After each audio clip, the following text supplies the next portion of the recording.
Welcome to the deep dive. There's quite a bit of buzz going around, isn't there? Not just, another foldable from Samsung, but something that feels genuinely next level. We're talking about a device that could, well, really reshape how we think about mobile tech.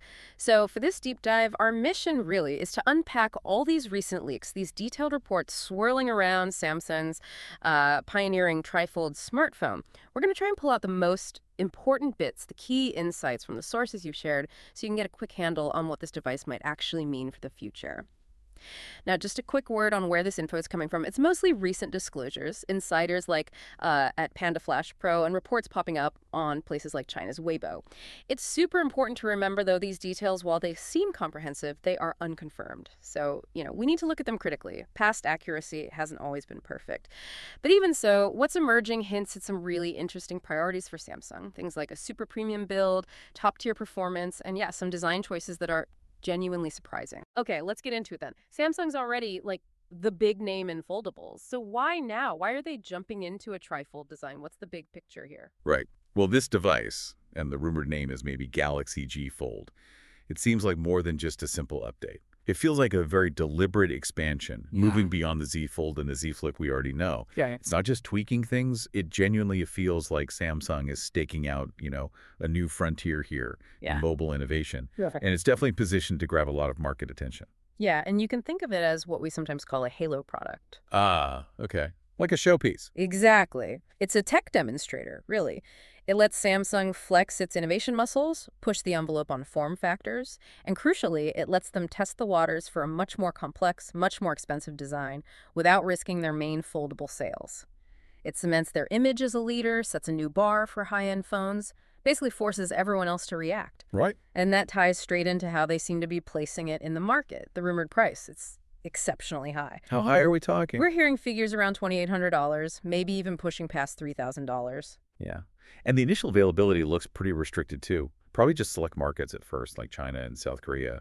There's even a rumor of a pretty small production run, maybe only 300,000 units initially. So you put that high cost and limited availability together, and it's clear this isn't for the mainstream. Not at all. It's targeting that ultra-premium niche group. The real early adopters, the power users, professionals who absolutely want the newest, most cutting-edge thing. Okay, so given that ultra-premium angle and setting new benchmarks, the build quality must be a huge focus. What are we hearing about the construction? What makes it feel premium enough for that price? Well, the rumors point to a really robust frame. It sounds like it's meticulously crafted from a mix of titanium and aluminum. Okay, titanium, that sounds premium. It is. And it's not just for looks. That material choice is a big deal for durability, especially with a trifold design that's going to see a lot more mechanical stress. Makes sense. More folds, more stress. Exactly. And Samsung's been consistently working on making these foldables tougher over the years. Think about the water resistance, the IPX8 rating on the Z Folds, the constant hinge improvements. This titanium-aluminum blend seems like the next step. It helps manage weight and cost, but still gives you that superior strength-to-weight ratio and great corrosion resistance. It's a smart engineering choice. And what about the power inside? To drive multiple screens, it's going to need some serious horsepower, right? Absolutely.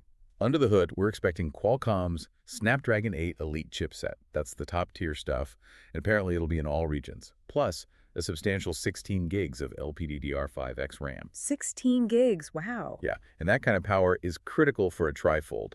You need it to render smoothly across multiple large screens, handle lots of apps running at once, support advanced styluses or keyboards, run high-end games, and also, crucially, power all the advanced AI features, like the Galaxy AI stuff, efficiently. There's even a slightly odd rumor about a 7-core version of that chip, maybe to help manage heat. Huh, interesting. It is. It kind of highlights the thermal challenges of packing so much power into a multi-display device. Yeah.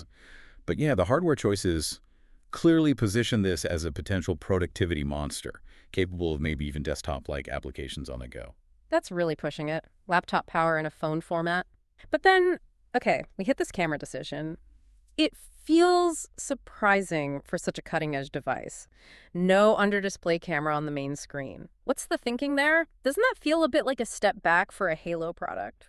That's a really good question, and it definitely stands out. The expectation is, no UDC on that main internal screen. Instead, it seems they're opting for a more traditional punch hole camera, maybe a 12-megapixel sensor.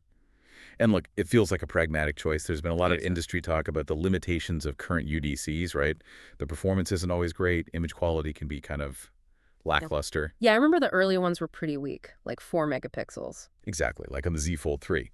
Plus, they can be low res, sometimes awkwardly placed, and might even make the device thicker. So for Samsung, this probably signals a temporary pause. Or maybe just a more cautious approach focused on quality until the UDC tech gets significantly better. So better actual photos over invisible tech for now. Pretty much. What it means for you, the user, is that Samsung seems to be prioritizing a reliable, good camera experience, better selfies, clearer video calls over something that's bleeding edge but maybe not quite ready for prime time. It's like they're saying, even on our most experimental device, core user experience matters more than tech for tech's sake. Which Deep is down. interesting. Yeah, it is. What about the other cameras? Any word on the main setup? Speculation suggests the rear cameras might mirror what's rumored for the Z Fold 7, so possibly that huge 200-megapixel main sensor, along with the usual ultra-wide and telephoto lenses, Yeah. and probably 8K video recording at 30 fps. Standard flagship stuff, really. Okay, so pragmatic on the selfie cam, but maybe still high-end on the back. Got it. So putting it all together, what's the experience of actually using this thing likely to be? How big are we talking for these screens, and how are they powering it all? Right. The user experience hinges on that main display. It's rumored to be somewhere between 9.96 and maybe even 10 inches when unfolded. 10 inches? That's huge for a phone. It is. It's significantly bigger than the current Z Fold 6's 7.6 inches. We're really pushing into small tablet territory here. Yep. And that size is clearly optimized for things like watching videos, serious multitasking with multiple windows open side by side, running those more complex desktop-class apps. The aspect ratio is rumored to be wider too, maybe 16.9 or 16 point down. And the cover screen? Still usable. Yeah, there's expected to be a practical cover screen around 6.5 inches. Both screens should have the high-end specs. 120 hertz refresh rate, super bright with maybe 2600 nits peak brightness. And they're apparently aiming for a full flat body design to try and minimize that display crease as much as possible. That crease is always the thing people talk about. It is. So for you, the user, this is all about offering a genuinely massive workspace that might actually replace your tablet, maybe even a light laptop. It's pitched as a real device consolidator. Okay, but powering a 10-inch, 120 hertz screen, that takes juice. What about the battery? That's where another interesting innovation comes in. The rumor is they're incorporating novel silicon-carbon battery technology. Silicon carbon, what does that do? So basically, it allows for significantly higher energy density.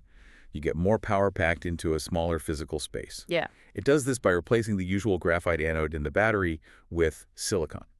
And this is really crucial for the trifold design. It's what potentially allows Samsung to make the device remarkably thin. We're hearing figures like maybe under 4.5 millimeter unfolded and under 9.5 millimeter folded. Wow, that's thin for something that folds twice. It really is. Even with a total battery capacity rumored to be under 5,000 mAh. Hmm. That might sound a bit modest for such a big device, but the silicon carbon tech helps maximize what they can fit into that slim profile. Charging speed is expected to be around 25 W wired. Under 5,000 millibar is interesting. You're right. That feels like a potential trade-off for thinness. Will that actually last all day for the power users this is aimed at? And what about the software? A 3-panel screen needs some serious UI magic, doesn't it? You've absolutely nailed it. The software optimization is, well, it's everything for a device like this. It's expected to launch with Android 16 and One UI 8, but honestly, experts are saying Samsung really needs to fundamentally redesign or heavily optimize One UI to make proper use of that huge 3-part screen for real multitasking. Like the current foldable UI just won't cut it? Probably not adequately. Yeah. The consensus seems to be they need something like an open canvas concept, really intuitive ways to slide, manage, and view multiple apps across the different panels simultaneously. Without that kind of tailored software, the device risks just being, well, a cool gadget, but maybe not truly useful. A niche of niche in products, as some put it. Because existing foldable UIs are built for 2 panels, not 3. Yeah. And of course, seamless AI integration, building on Galaxy AI, but optimized for this unique format, that's expected too. But yeah, for you listening, the success of this thing as a productivity monster totally depends on Samsung delivering a genuinely revolutionary software experience. Otherwise, justifying that massive price tag, that's going to be tough. So we have this incredibly ambitious, really expensive device. Who exactly is Samsung thinking will buy this? And what does launching it tell us about their wider strategy in the foldable space, especially as it gets more competitive? Well, the timeline looks like maybe a preliminary tease or showcase at the July 9th Unpacked event in New York. Then a full commercial launch, probably later, maybe October, starting in China and South Korea. Yeah. And again, that price point around $2,800 firmly plants it in the ultra-premium territory. Yeah, definitely not an impulse buy. Not at all. Yeah. In terms of competition, yeah, it'll go up against devices like Huawei's Mate X-T, though Samsung's inward folding design is often seen as better for protecting the screen. But let's be super clear. This is not aimed at the average phone buyer. No kidding. It's for those very specific niche consumers who are actively looking to consolidate maybe their high-end phone, their tablet, maybe even a lightweight laptop, into one single, super portable premium device. And while we're seeing sales of the traditional book-style foldables maybe start to level off a bit, this trifold seems designed to carve out a whole new subcategory, the true device consolidator. It's trying to create new demand through sheer versatility and screen size. Samsung's essentially asking, what if one device could genuinely do it all? Okay, so wrapping this up, Samsung's trifold looks set to impress on paper, doesn't it? You've got the premium build with that titanium aluminum frame, cutting-edge performance with the Snapdragon 8 Elite and 16 gigs of RAM, plus AI smarts, and then the innovative silicon carbon battery enabling that really slim design, and of course the huge multi-panel display promising next-level productivity. Absolutely. Those are the big potential strengths. There are some big buts too, right? That ultra-premium price is a massive hurdle for most people. And the absolute need for that software, the One UI, to be perfectly optimized for 3 panels that feels make or break. Crucial, yeah. And maybe that camera decision going with the punch hole instead of UDC. It's pragmatic, like you said, but some might see it as a slight step back on a device that's supposed to be the absolute cutting edge. Those are definitely the key challenges or considerations, yes. So ultimately, this trifold is a really bold statement from Samsung, isn't it? It shows they're still pushing hard on foldable innovation. Without a doubt, its reception in the market will be fascinating to watch. It could really signal where future investment in these multifold designs goes. And maybe it speeds up adoption of things like silicon carbon batteries across the board. It clearly shows Samsung is evolving its strategy, diversifying its foldable lineup to hit even more specific user needs and different price points, even if this one's is sky high. Right. So here's something to think about then. If this trifold actually works, if it successfully delivers on that promise of being the ultimate device consolidator, could we be looking at a future where our separate phones, tablets, maybe even light laptops start to merge into single adaptable devices like this? And what would that actually mean for how you work, how you watch stuff, how you interact with tech every single day? Something to ponder.